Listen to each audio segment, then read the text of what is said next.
Hi, ಎಲ್ರಿಗೂ ನನ್ನ YouTube ಚಾನೆಲ್ಗೆ ಸ್ವಾಗತ. ಇವತ್ತಿನ ವಿಡಿಯೋ ಏನು ಅಂತ ಹೇಳಿದ್ರೆ, ನಾನು Q&A ವಿಡಿಯೋ ಮಾಡುವ ಅಂತ ಅನ್ಕೊಂಡಿದ್ದೇನೆ. ಅಂದ್ರೆ ನೀವು ಕಮೆಂಟ್ ಅಲ್ಲಿ ತುಂಬಾ ಕ್ವಶನ್ಸ್ ಅನ್ನು ಕೇಳಿದ್ದೀರಾ, ಅದಕ್ಕೆ ನಾನು ಈ ವಿಡಿಯೋದ ಮೂಲಕ ಉತ್ತರವನ್ನು ಹೇಳಲಿಕ್ಕೆ ಇಚ್ಛಿಸ್ತೇನೆ. ಮೊದಲನೇದಾಗಿ ನನ್ನ ವಿಡಿಯೋವನ್ನು ವೀಕ್ಷಿಸಿದ ಎಲ್ಲರಿಗೂ ಹಾಗೇನೆ ಕಮೆಂಟ್ ಲೈಕ್ ಮಾಡಿದ ಎಲ್ಲರಿಗೂ ನಾನು ಧನ್ಯವಾದಗಳನ್ನು ಹೇಳಲಿಕ್ಕೆ ಇಚ್ಛಿಸ್ತೇನೆ. ಯಾಕೆ ಅಂತ ಹೇಳಿದ್ರೆ, ಸಮಯ ಅಂತ ಹೇಳುವುದು ಅಮೂಲ್ಯವಾದದ್ದು. ಅಂತ ಸಮಯವನ್ನು ನೀವು ನನ್ನ ವಿಡಿಯೋ ನೋಡುವುದಕ್ಕಾಗ್ಲಿ, ಕಮೆಂಟ್ ಮಾಡುವುದಕ್ಕಾಗ್ಲಿ, ಹಾಗೇನೆ ಲೈಕ್ ಮಾಡುವುದಕ್ಕಾಗ್ಲಿ ಉಪಯೋಗಿಸಿದ್ದೀರಾ. ಅದು ತುಂಬಾ ಖುಷಿಯ ವಿಚಾರ ಅಂತ ಹೇಳ್ಬಹುದು. ಹೀಗೇನೆ ಸಪೋರ್ಟ್ ಮಾಡ್ತಾ ಇರಿ. ಮೊದಲನೇದಾಗಿ ತುಂಬಾ ಜನರು ನನ್ನ ವಿಡಿಯೋ ಸೂಪರ್ ಆಗಿದೆ, ಚೆನ್ನಾಗಿದೆ ಹಾಗೆಲ್ಲ ಹೇಳಿ ಕಮೆಂಟ್ ಮಾಡಿದ್ದೀರಾ. ಅವರಿಗೆ ಥ್ಯಾಂಕ್ಸ್ ಹೇಳಲಿಕ್ಕೆ ಇಷ್ಟಪಡ್ತೇನೆ. ಮೊದಲನೇ ಪ್ರಶ್ನೆ ಏನು ಅಂತ ಹೇಳಿದ್ರೆ, ತುಂಬಾ ಜನರು ಕೇಳಿರುವಂತದ್ದು, ನಿಮ್ಮ ಊರು ಯಾವುದು, ನೀವು ಮ್ಯಾಂಗ್ಳೂರಿಯನ ಅಲ್ಲ ಉಡುಪಿಯ, ಹಾಗೆ ಅಂತ ಹೇಳಿ ತುಂಬಾ ಜನರು ಕೇಳಿದ್ದಾರೆ. ಅದಕ್ಕೆ ನನ್ನ ಉತ್ತರ ಏನು ಅಂತ ಹೇಳಿದ್ರೆ, ನನ್ನ ಊರು ಕಾಸರಗೋಡು, ನಾನು ಹುಟ್ಟಿ ಬೆಳೆದಿರುವಂತದ್ದು.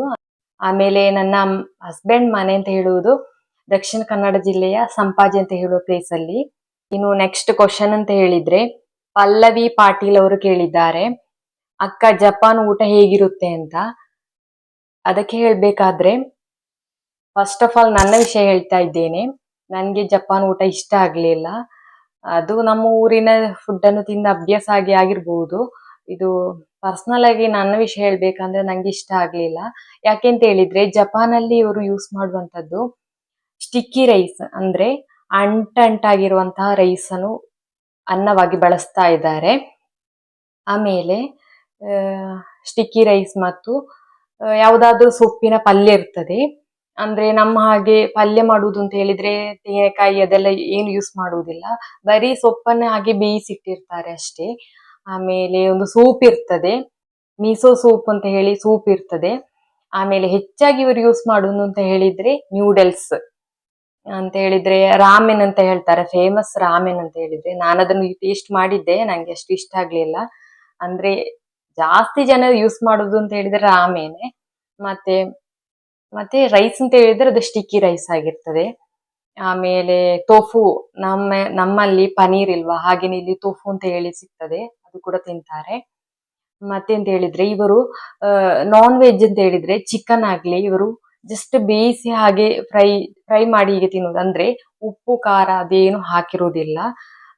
ಕೆಲವೊಂದ್ ಕಡೆಯಲ್ಲಿ ಫ್ಯಾಮಿಲಿ ಮಾರ್ಟ್ ಅಲ್ಲಿ ಸಿಗುವಂತಹ ಚಿಕನ್ ನನಗೆ ಸ್ವಲ್ಪ ಇಷ್ಟ ಆಗ್ತದೆ. ಬಾಕಿ ಇದು ಸೂಪರ್ ಮಾರ್ಕೆಟ್ ಗಳಲ್ಲೆಲ್ಲ ಇಟ್ಟಿರ್ತಾರೆ, ಅದಂದ್ರೆ ನಮ್ಗೆ ಅಷ್ಟು ಇಷ್ಟ ಆಗುದಿಲ್ಲ. ಅಂದ್ರೆ ಅವರು ಉಪ್ಪು ಖಾರ ಕಡಿಮೆ ಹಾಕಿರ್ತಾರೆ, ಹಾಗೆ ನಮ್ಗೆ ಇಷ್ಟ ಆಗುದಿಲ್ಲ. ಆಮೇಲೆ ದವಸ ಧಾನ್ಯ ಅಂತ ಹೇಳಿದ್ರೆ ಯಾವ್ದಾದ್ರು ಒಂದು ಸೈಡ್ ಡಿಶ್ ಆಗಿರ್ತದೆ ಅವರದ್ದು. ಆಮೇಲೆ ಅಷ್ಟೇ. ಮತ್ತೆ ಇವರು ಜಾಸ್ತಿಯಾಗಿ ಡ್ರಿಂಕ್ಸ್ ಅಂತ ಹೇಳಿದ್ರೆ ಓಚಾ ಅಂತ ಹೇಳ್ತಾರೆ, ಅಂದ್ರೆ ಗ್ರೀನ್ ಟೀ, ಅದನ್ನು ಯೂಸ್ ಮಾಡ್ತಾರೆ. ಇಷ್ಟೇ. ಇನ್ನು ನೆಕ್ಸ್ಟ್ ಕ್ವಶನ್, ಶ್ರೀ ಸಾಯಿರಾಮ್ ಅವರು ಕೇಳಿದ್ದಾರೆ, how to get Indian groceries ಅಂತ ಹೇಳಿ. ಅಂದ್ರೆ ಇಲ್ಲಿ ನಮ್ಮ ಉತ್ಸರೋಮಿಯಾದಲ್ಲಿ ಇಲ್ಲಿ ಉತ್ಸರೋಮಿಯಾದಲ್ಲಿ ಪಕ್ಕದಲ್ಲಿ ಸೇವಾ ಮಾರ್ಟ್ ಅಂತ ಹೇಳಿ ಇದೆ. ಅಲ್ಲಿ ಸಾಧಾರಣ ಎಲ್ಲ ಐಟಮ್ಸ್ ಸಿಗ್ತದೆ ನಮಗೆ ಬೇಕಾದಂಥದ್ದು.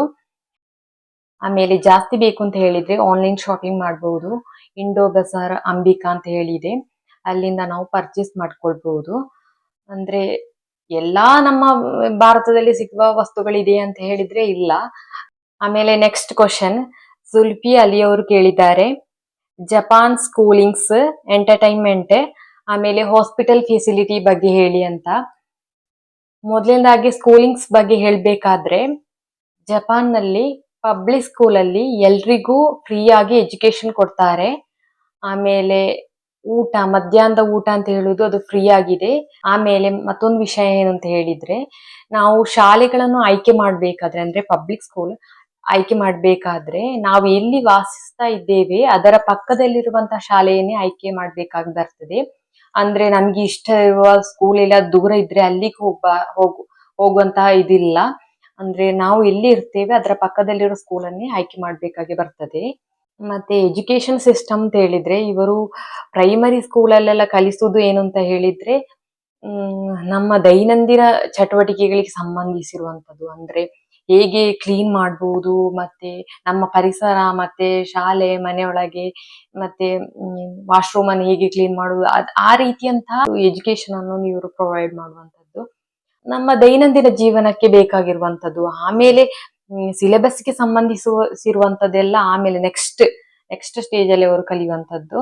ಆಮೇಲೆ ಮೇಯ್ನ್ ಆಗಿ ಶುಚಿತ್ವವನ್ನು ಹೇಗೆ ಕಾಪಾಡಿಕೊಳ್ಳುವುದು ಅಂತ ಹೇಳುವುದು ಇವರ ಪ್ರೈಮರಿ ಎಜುಕೇಶನ್ ಅಲ್ಲಿ ಇವರು ಕಲಿತಾರೆ. ಆಮೇಲೆ ಎಕ್ಸಾಮ್ ಅದೆಲ್ಲ ಕಡಿಮೆ ಇವರಿಗೆ, ಈಗ ಫ್ರೀ ಆಗಿರ್ತಾರೆ ಮಕ್ಕಳು. ಹಾಗೆ ಇನ್ನು ನೆಕ್ಸ್ಟ್ ಹಾಸ್ಪಿಟಲ್ ಫೆಸಿಲಿಟಿಯ ಬಗ್ಗೆ ಕೇಳಿದ್ದಾರೆ. ಹಾಸ್ಪಿಟಲ್ ಅಂತ ಹೇಳಿದ್ರೆ ನೀಟ್ ಅಂಡ್ ಕ್ಲೀನ್ ಆಗಿದೆ. ಹಾಗೇನೆ ಹಾಸ್ಪಿಟಲ್ನ ಒಳಗೆ ಹೋಗ್ಬೇಕಾದ್ರೆ ಏನು ಸ್ಮೆಲ್ ಏನು ಬರುದಿಲ್ಲ, ಅಷ್ಟೊಂದು ಕ್ಲೀನ್ ಆಗಿದೆ. ಬಟ್ ಒಂದು ಪ್ರಾಬ್ಲಮ್ ಏನು ಅಂತ ಹೇಳಿದ್ರೆ, ನಮ್ಮ ಭಾರತದಲ್ಲಾದ್ರೆ ಯಾವಾಗ ಯಾವ ಮಧ್ಯರಾತ್ರಿ ಕೂಡ ಹೋಗಿ ಹಾಸ್ಪಿಟಲ್ಗೆ ಹೋದ್ರೆ ಟ್ರೀಟ್ಮೆಂಟ್ ಅನ್ನು ಕೊಡ್ತಾರೆ. ಬಟ್ ಇಲ್ಲಿ ಹಾಗಿಲ್ಲ. ಇಲ್ಲಿ ಏನು ಅಪಾಯಿಂಟ್ಮೆಂಟ್ ತಗೊಳ್ಬೇಕು. ಅದು ಸಹ ಎಮರ್ಜೆನ್ಸಿ ಇದ್ರೆ ಏನು ಅವರು ಅಪಾಯಿಂಟ್ಮೆಂಟ್ ಕೊಡ್ತಾರೆ. ಅದು ಅವರಿಗೆ ಸ್ವಲ್ಪ ಟೈಮ್ ತಗೊಳ್ತದೆ. ಆದ್ರೂ ಕೂಡ ನಮ್ಮ ಹಾಗೆ ಅಷ್ಟು ಬೇಗ ರಪ್ಪ ಅಂತ ಹೇಳಿ ಏನು ಆಗುದಿಲ್ಲ. ಅದಕ್ಕೆ ಸ್ವಲ್ಪ ಟೈಮ್ ತಗೊಳ್ತಾರೆ. ಹಾಗೇನೆ ಏನಾದ್ರೂ ಒಂದು ಸಿಲ್ಲಿ ಏನಾದ್ರೂ ವಿಷಯ ಆದ್ರೆ ಅದು ತುಂಬಾ ಟೈಮ್ ತಗೊಳ್ತಾರೆ. ಅಂದ್ರೆ 1 ತಿಂಗಳೆಲ್ಲ ಅಪಾಯಿಂಟ್ಮೆಂಟ್ ತಗೊಳ್ತಾರೆ. ಅಪಾಯಿಂಟ್ಮೆಂಟ್ ಅಂದ್ರೆ ನಾನು ಕೇಳಿದ್ದೇನೆ ಬೇರೆ ದೇಶಗಳಲ್ಲಿ, ಅಂದ್ರೆ UK ಅಲ್ಲೆಲ್ಲ ಇದು ಏನಾದ್ರೂ ಅರ್ಜೆಂಟ್ ಆಗಿ ಏನಾದ್ರೂ ಹಲ್ಲು ನೋವ ಏನಾದ್ರೂ ಅಂದ್ರೆ ನಮಗೆ ಅದು ಅರ್ಜೆಂಟ್ ಆಗಿರ್ತದೆ ಅಂತ, ಅದಕ್ಕೆ ಅವರು 6 ತಿಂಗಳೆಲ್ಲ ಅಪಾಯಿಂಟ್ಮೆಂಟ್ಗೆ 6 ತಿಂಗಳೆಲ್ಲ ಕೊಡ್ತಾರೆ ಅಂತ ಹೇಳ್ತಾರೆ. ಸೊ ನಂಗೆ ಇಲ್ಲಿ ಗೊತ್ತಿರುವ ಹಾಗೆ ಅಂತ ಹೇಳಿದ್ರೆ 1 ತಿಂಗಳವರೆಗೆ ಅವರು ತಗೊಂಡಿದ್ದಾರೆ.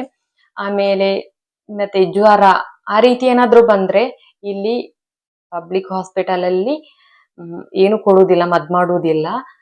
ಜ್ವರ ಅದಕ್ಕೆಲ್ಲ ಬಂದ್ರೆ ಸಪರೇಟ್ ಆಗಿ ಒಂದು ಹಾಸ್ಪಿಟಲ್ ಇರ್ತದೆ, ಅಲ್ಲಿಗೆ ಹೋಗ್ಬೇಕು. ಮತ್ತೆ ಬೇಕಾದ್ರೆ ಮೆಡಿಕಲ್ ಅಲ್ಲಿ ಮಾತ್ರೆಗಳನ್ನು ತಗೊಳ್ಬಹುದು. ಮತ್ತೆ ಜ್ವರ ಬಂದ್ರೆ ಅಂತ ಹೇಳಿದ್ರೆ ಸಪರೇಟ್ ಹಾಸ್ಪಿಟಲ್ ಅಂತ ಹೇಳಿದ್ದೇನಲ್ಲ, ಅಲ್ಲಿ 10,000 ಡೆಪಾಸಿಟ್ ಮಾಡ್ಬೇಕು. ಹಾಗೆ ಮತ್ತೊಂದು ಮೇನ್ ವಿಚಾರ ಅಂತ ಹೇಳಿದ್ರೆ, ಇದು ಇಲ್ಲಿ ಎಲ್ಲ ಕಂಪನಿಗಳು ಇನ್ಶೂರೆನ್ಸ್ ಅನ್ನು ಪ್ರೊವೈಡ್ ಮಾಡ್ತದೆ. ಅದರಲ್ಲಿ ಒಂದು 70% ಅಷ್ಟು ಅದರಲ್ಲೇ ಕ್ಲೈಮ್ ಆಗ್ತದೆ. ಬಾಕಿ 30% ಅಷ್ಟು ನಾವು ಕೈಯಿಂದ ಹಾಕಿದ್ರೆ ಸಾಕಾಗ್ತದೆ. ಆಮೇಲೆ ಮದ್ದಿನ ಮಾತ್ರೆ ವಿಚಾರಕ್ಕೆ ಬಂದ್ರೆ ಇವರು ಕಡಿಮೆ ಡೋಸ್ನ ಮಾತ್ರೆಗಳನ್ನು ಕೊಡುವಂತದ್ದು. ಅಂದ್ರೆ ಅದರಿಂದ ಶರೀರಕ್ಕೆ ಏನು ತೊಂದರೆ ಆಗ್ಬಾರ್ದು ಅನ್ನುವ ರೀತಿಯಲ್ಲಿ ಅದೊಂದು ಒಳ್ಳೆ ವಿಚಾರ ಅಂತ ನಂಗೆ ಅನಿಸ್ತಾ ಇದೆ. ಆದ್ರೆ ಇವರ ಆ ಒಂದು ಹಾಸ್ಪಿಟಲ್ ಫೆಸಿಲಿಟಿ ಏನು, ಅವರು ಟ್ರೀಟ್ಮೆಂಟ್ ಅವರದ್ದು ತುಂಬಾ ಟ್ರೀಟ್ಮೆಂಟ್ ಬಗ್ಗೆ ಹೇಳ್ಬೇಕಾದ್ರೆ ಚೆನ್ನಾಗಿಲ್ಲ ಅಂತ ನಂಗೆ ಅನಿಸ್ತಾ ಇದೆ. ಅಂದ್ರೆ ಕೊಡುವಂತ ಟ್ರೀಟ್ಮೆಂಟ್ ಒಳ್ಳೇದಿದೆ, ಬಟ್ ಅವರು ಆ ತೆಗೆಯುವಂತಹ ಟೈಮ್ ತೆಗಿತಾರಲ್ಲ, ಬಟ್ ಅವರು ಕೊಡುವಂತಹ ಏನು ಮದ್ದು ತುಂಬಾ ಚೆನ್ನಾಗಿದೆ, ತುಂಬಾ ಬೇಗ ವಾಸಿ ಆಗ್ತದೆ. ಹಾಗೆ ಕಡಿಮೆ ಡೋಸ್ನ ಕಡಿಮೆ ಡೋಸ್ನ ಮಾತ್ರೆಗಳನ್ನು ನೀಡ್ತಾರೆ. ನಮ್ಮ ಶರೀರಕ್ಕೆ ಯಾವುದೇ ರೀತಿಯ ಹಾನಿ ಆಗ್ಬಾರದು ಎಂಬ ಉದ್ದೇಶದಿಂದ ಅವರು ಆ ರೀತಿ ಮಾಡ್ತಾ ಇದ್ದಾರೆ. ನೆಕ್ಸ್ಟ್ ಸೋಷಿಯಲ್ ಲೈಫ್ ಅಂತ ಹೇಳಿದ್ರೆ, ನಾವು ಹೇಗೆ ಅಭ್ಯಾಸ ಮಾಡಿ ಬಂದಿರ್ತೇವ ನಮ್ಮ ಊರಲ್ಲಿ, ಹೇಗೆ ಆಚೆ ಪರಸ್ಪರ ಮಾತನಾಡಿ, ಪಕ್ಕದ ಮನೆಯವರ ಜೊತೆ ಮಾತನಾಡಿ, ಆ ರೀತಿ ಎಲ್ಲ ಒಂದು ಮಿಂಗ್ಲಾಗಿರ್ತೇವಲ್ಲ. ಬಟ್ ಇವರು ಹೇಗೆ ಅಂತ ಹೇಳಿದ್ರೆ, ಇವರ ಕೆಲಸ ಆಯ್ತು ಅಂದ್ರೆ ಪಕ್ಕದ ರೂಮಲ್ಲಿ ಎಷ್ಟು ಬೇಕೋ ಅಷ್ಟು ಮಾತನಾಡ್ತಾರೆ. ಹಾಗೆ ಅವರು ಜಾಸ್ತಿ ಅವರ ಒಂದು ಫೀಲಿಂಗ್ಸ್ ಅನ್ನು ಒಂದು ಏನು ಎಕ್ಸ್ಪ್ರೆಸ್ ಮಾಡುವುದಿಲ್ಲ ಇವರು. ಹಾಗೆ ಆಮೇಲೆ ಪೊಲೈಟ್ ಆಗಿ ಹೀಗೆ ಬೋ ಮಾಡ್ತಾರಲ್ಲ, ಹಾಗೆ ಎಲ್ಲ ಮಾತನಾಡ್ತಾರೆ. ನಾವು ಹೇಗೆ ಭಾರತೀಯರು ಹೇಗೆ ಅಂತ ಹೇಳಿದ್ರೆ ಸ್ಟ್ರೈಟ್ ಫಾರ್ವರ್ಡ್, ಏನಿದ್ರೆ ಡೈರೆಕ್ಟ್ ಆಗಿ ಹೇಳಿಬಿಡ್ತೇವೆ. ನಮ್ಮ ಮನಸ್ಸಿನ ಏನು ಭಾವನೆಗಳನ್ನು ಡೈರೆಕ್ಟ್ ಆಗಿ ಎಕ್ಸ್ಪ್ರೆಸ್ ಮಾಡ್ತೇವೆ. ಬಟ್ ಇವರು ಹಾಗೆ ಅಲ್ಲ, ಇವರು ಎಷ್ಟು ಬೇಕೋ ಅಷ್ಟೇ ಮಾತನಾಡೋದು. ಅದು ಮಾತನಾಡೋದು ಪೊಲೈಟ್ ಆಗಿ ಮಾತನಾಡ್ತಾರೆ ಅಷ್ಟೇ. ಮತ್ತೆ ಇದು ದಾರಿಯಲ್ಲಿ ಹೋಗುವ ವಿಶ್ ಮಾಡ್ತಾರೆ. ಆಮೇಲೆ ವರ್ಕ್ ಲೈಫ್ಗೆ ಬಂದ್ರೆ ಇವರು ಜಾಸ್ತಿ ವರ್ಕ್ ಮಾಡ್ತಾರೆ. ಅಂದ್ರೆ ರಾತ್ರಿ ಎಲ್ಲ ಓವರ್ ಟೈಮ್ ಎಲ್ಲ ಕೆಲಸ ಮಾಡ್ತಾರೆ. ಆಮೇಲೆ ಫ್ಯಾಮಿಲಿಗೆ ಟೈಮ್ ಕೊಡುವುದು ಕಡಿಮೆ. ಆಮೇಲೆ ಸ್ಯಾಟರ್ಡೆ ಸಂಡೇ ಏನು ಎಂಜಾಯ್ ಮಾಡ್ತಾರೆ. ಬಟ್ ಆದ್ರೂ ಇಂಡಿಯಾಗೆ ಕಂಪೇರ್ ಮಾಡಿದ್ರೆ ಇವರ ಒಂದು ಎಂಟರ್ಟೈನ್ಮೆಂಟ್ ಅಂತ ಹೇಳಿದ್ರೆ ಕಡಿಮೆ ಅಂತ ಹೇಳ್ಬಹುದು. ನೆಕ್ಸ್ಟ್ ಕ್ವಶನ್ ಸುರೇಶ್ ಬಾಗಣ್ಣನ್ ಅವರು ಕೇಳಿದ್ದಾರೆ, ಇದು ಜಪಾನ್ ಅಲ್ಲಿ 12 ಮಂತ್ ವೆದರ್ ಹೇಗಿರುತ್ತೆ ಅಂತ ಕೇಳಿದ್ದಾರೆ. ಆಮೇಲೆ ವೆದರ್ನ ವಿಚಾರಕ್ಕೆ ಬಂದ್ರೆ ಮಾರ್ಚ್ ಇಂದ ಮೇವರೆಗೂ ವಸಂತ ಕಾಲ ಇರ್ತದೆ. ಆಮೇಲೆ ಸಮ್ಮರ್ ಅಂತ ಹೇಳಿದ್ರೆ ಜೂನ್ ಟು ಆಗಸ್ಟ್ ವರೆಗೆ ಇರ್ತದೆ. ಅಂದ್ರೆ ಎಷ್ಟು ಬಿಸಿಲು ಇರ್ತದೆ ಅಂತ ಹೇಳಿದ್ರೆ 40 ಡಿಗ್ರಿಯವರೆಗೆ ಬರ್ತದೆ ಬೇಸಿಗೆ ಕಾಲ. ನೆಕ್ಸ್ಟ್ ಶರತ್ ಕಾಲ ಸೆಪ್ಟೆಂಬರ್ ಇಂದ ನವೆಂಬರ್ ವರೆಗೆ ಇರ್ತದೆ. ಹಾಗೇನೆ ನೆಕ್ಸ್ಟ್ ಬರುವಂತದ್ದು ಚಳಿಗಾಲ, ಇದು ಡಿಸೆಂಬರ್ ಇಂದ ಫೆಬ್ರವರಿವರೆಗೆ ಇರ್ತದೆ. ಚಳಿ ಅಂತ ಹೇಳಿದ್ರೆ -4, -3, -4 ವರೆಗೆ ಬರ್ತದೆ. ಮತ್ತೆ ಇಲ್ಲಿ ಸ್ನೋ ಫಾಲ್ ಆಗ್ತದೆ. ಆಮೇಲೆ ಕೇಳಿದ್ದಾರೆ ವೆಜಿಟೇರಿಯನ್ ಫುಡ್ ಇರುತ್ತಾ ಅಂತ ಕೇಳಿದ್ದಾರೆ. ಸಾಧಾರಣವಾಗಿ ನಾವು ಅಡಿಗೆ ಮಾಡ್ಬೇಕಾದ್ರೆ ನಮಗೆ ವೆಜಿಟೇಬಲ್ಸ್ ಸಿಗ್ತದೆ. ಆದ್ರೆ ಭಾರತದಲ್ಲಿ ಸಿಗುವಂತಹ ಎಲ್ಲ ವೆಜಿಟೇಬಲ್ಸ್ ಸಿಗ್ತದೆ ಅಂತ ಹೇಳಲಿಕ್ಕೆ ಸಾಧ್ಯ ಇಲ್ಲ. ಮತ್ತೆ ಇಲ್ಲಿ ಇಂಡಿಯನ್ ರೆಸ್ಟೋರೆಂಟ್ ಇದೆ, ಅಲ್ಲಿ ವೆಜಿಟೇರಿಯನ್ ಫುಡ್ ಸಿಗುವುದು ಕಡಿಮೆ, ಜಾಸ್ತಿ ಇರುವಂತದ್ದು ನಾನ್ ವೆಜಿಟೇರಿಯನ್. ಆಮೇಲೆ ಮ್ಯಾಂಗ್ಳೂರ್ ರೆಸಿಪಿ 1 2 3. ಆಮೇಲೆ ಸ್ನೇಹ ಅವರು ಕೇಳಿದ್ದಾರೆ ರೆಂಟ್ ಬಗ್ಗೆ ಹೇಳಿ ಅಂತ ಹೇಳಿ. ನಾವು ಇಲ್ಲಿರುವುದು ಉತ್ಸುನೋಮಿ ಅಂತ ಹೇಳುವ ಪ್ಲೇಸ್ ಅಲ್ಲಿ, ಇದೊಂದು ಹಳ್ಳಿ ಆಗ್ತದೆ. ಇಲ್ಲಿನ ರೆಂಟ್ ಅಂತ ಹೇಳಿದ್ರೆ ಉತ್ಸುನೋಮಿಗಿಂತ ಒಂದು 2 ಕಿಲೋಮೀಟರ್ ಒಳಗೆ ಆಗ್ತದೆ. ಇಲ್ಲಿನ ರೆಂಟ್ ಅಂತ ಹೇಳಿದ್ರೆ 42,000 ಯೆನ್, ಅಂದ್ರೆ ಇಂಡಿಯನ್ ಕರೆನ್ಸಿಗೆ ಕನ್ವರ್ಟ್ ಮಾಡಿದ್ರೆ ಅದರ ಹಾಫ್ ಆಗ್ತದೆ, ನಿಯರ್ ಹಾಫ್ ಆಗ್ತದೆ. ಇದು ಬರೀ ರೆಂಟ್ ಮಾತ್ರ. ಆಮೇಲೆ ವಾಟರ್, ನೀರಿಂದು, ಕರೆಂಟ್ ಬಿಲ್ ಅದೆಲ್ಲ ಬೇರೆನೆ ಇದೆ. ಆಮೇಲೆ ತುಂಬಾ ಜನರು ಅವರ ಅನುಭವಗಳನ್ನು ಶೇರ್ ಮಾಡಿದ್ದಾರೆ ಕಮೆಂಟ್ ನ ಮೂಲಕ. ಅವರಿಗೆ ಥ್ಯಾಂಕ್ಸ್ ಹೇಳಲಿಕ್ಕೆ ಇಷ್ಟಪಡ್ತೇನೆ. ಹಾಗೇನೆ ಎಲ್ರಿಗೂ, ಎಲ್ಲಾ ಕಮೆಂಟ್ ಮಾಡಿದವರಿಗೆ, ನೆಗೆಟಿವ್ ಆಗಲಿ ಪಾಸಿಟಿವ್ ಆಗಲಿ ಕಮೆಂಟ್ ಮಾಡಿದ ಎಲ್ರಿಗೂ ಕೂಡ ಧನ್ಯವಾದಗಳನ್ನು ಹೇಳಲಿಕ್ಕೆ ಇಷ್ಟಪಡ್ತೇನೆ. ಹೀಗೇನೆ ಕಮೆಂಟ್ ಮುಂದೆ ಮಾಡ್ತಾ ಇರಿ. ಇವತ್ತು ಸ್ವಲ್ಪನೇ, ನಾನು ತುಂಬಾ ಏನು ಕ್ವಶನ್ಸ್ ಸೆಲೆಕ್ಟ್ ಮಾಡಿಲ್ಲ, ಸ್ವಲ್ಪ ಕ್ವಶನ್ಸ್ ಸೆಲೆಕ್ಟ್ ಮಾಡಿದ್ದೇನೆ ಅಷ್ಟೇ. ಇನ್ನು ಮುಂದೆ ಸಹ ಈಗೊಂದು ಸೆಗ್ಮೆಂಟ್ ಮಾಡ್ತೇನೆ. ನೀವು ಕಮೆಂಟ್ ಮಾಡಿ ನಿಮ್ಮ ಕ್ವಶನ್ ಗಳನ್ನು ಕೇಳಿ. ಹಾಗೇನೆ ನಾನು ಇದರಲ್ಲಿ ಎಲ್ಲಾ ಕ್ವಶನ್ಸ್ ಅನ್ನು ಇನ್ಕ್ಲೂಡ್ ಮಾಡ್ಲಿಲ್ಲ. ಹಾಗೆ ಯಾರು ನನ್ನ ಕ್ವಶನ್ ಓದ್ಲಿಲ್ಲ ಅಂತ ಹೇಳಿ ಯಾರು ಬೇಜಾರು ಮಾಡ್ಕೊಳ್ಬೇಡಿ. ನಾನು ನೆಕ್ಸ್ಟ್ ವಿಡಿಯೋದಲ್ಲಿ ನಿಮ್ಮ ಕ್ವಶನ್ ಅನ್ನು ಇನ್ಕ್ಲೂಡ್ ಮಾಡ್ತೇನೆ. ಹಾಗೆ ಈ ವಿಡಿಯೋ ಇಷ್ಟ ಆದ್ರೆ ಲೈಕ್ ಮಾಡಿ, ಶೇರ್ ಮಾಡಿ. ಮತ್ತೆ ಇಂಟ್ರೆಸ್ಟಿಂಗ್ ವಿಡಿಯೋದ ಮೂಲಕ ಸಿಗೋಣ. ಎಲ್ಲರಿಗೂ ಧನ್ಯವಾದಗಳು.